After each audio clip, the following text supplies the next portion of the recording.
اعوذ باللہ من الشیطان الرجیم بسم اللہ الرحمن الرحیم اللہم صل علی محمد وآل محمد وعجل فرجہم۔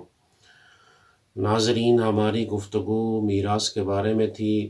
ہم نے میراث کے بارے میں یہ بتایا کہ ایک شخص جو دنیا سے چلا جاتا ہے اس کی جتنی جائیداد ہے وہ ورثہ کس طرح آپس میں تقسیم کریں گے۔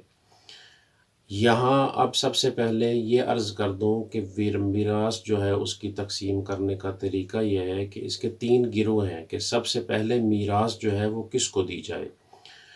اب اس میں پہلے گروہ میں جو افراد شامل ہیں ان میں سب سے پہلے مرنے والے کے بعد جو اس کے وارث بنتے ہیں وہ خود اس کے ماں باپ، اس کی اپنی اولاد، یہ اس کے وارث ہیں۔ اگر اس کی اولاد نہیں ہے، اس کے ماں باپ بھی نہیں ہے، تو اس کی اولاد کی اولاد یعنی اس کے نواسے نواسیاں، اس کے پوتے پوتیاں جو ہیں وہ اس کی جائیداد کے وارث بنیں گے۔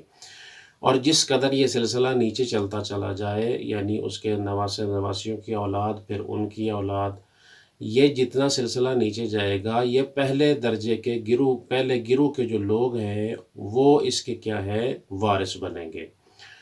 اب پہلے گروہ کے افراد نہ ہونے کی صورت میں دوسرے گروہ کی باری آئے گی۔ دوسرے گروہ میں جو افراد شامل ہیں وہ اس کے نانا نانی، دادا دادی، اس مرنے والے کے بہن بھائی اور ان کی آگے اولادیں، یہ آتے ہیں دوسرے نمبر پر۔ اس کے بعد جو تیسرا گروہ ہے کہ جو اس کی جائیداد کا وارث بنے گا وہ گروہ ہے اس کے ماموں، خالہ، خالے، پھوپھیاں، یہ سارے افراد جو ہیں یہ تیسرے نمبر پر آئیں گے، تیسرے گروہ میں آئیں گے اگر دوسرے گروہ والے افراد موجود نہ ہوں۔ یہاں پر یہ بھی عرض کر دوں کہ ان 3 گروہ میں جو ہے اگر کوئی ایک شخص، مثلا پہلے گروہ میں ایک شخص بھی باقی ہے تو دوسرے گروہ والے افراد جو ہیں اس کی وراثت کے حقدار نہیں بنیں گے۔ ناظرین، یہ میراث کے گروہ تھے، اقسام تھیں کہ میراث کو کن کن افراد میں کس طرح جو ہے وہ تقسیم کرتے ہیں۔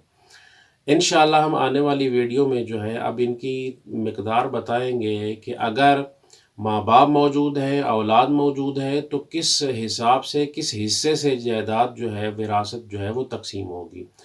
اس حوالے سے آپ کے ذہن میں کوئی سوال ہو آپ کمنٹس میں سوال کا اظہار کر سکتے ہیں، انشاءاللہ ہم اس کے جواب دیں گے۔ وعلیکم السلام ورحمۃ اللہ وبرکاتہ۔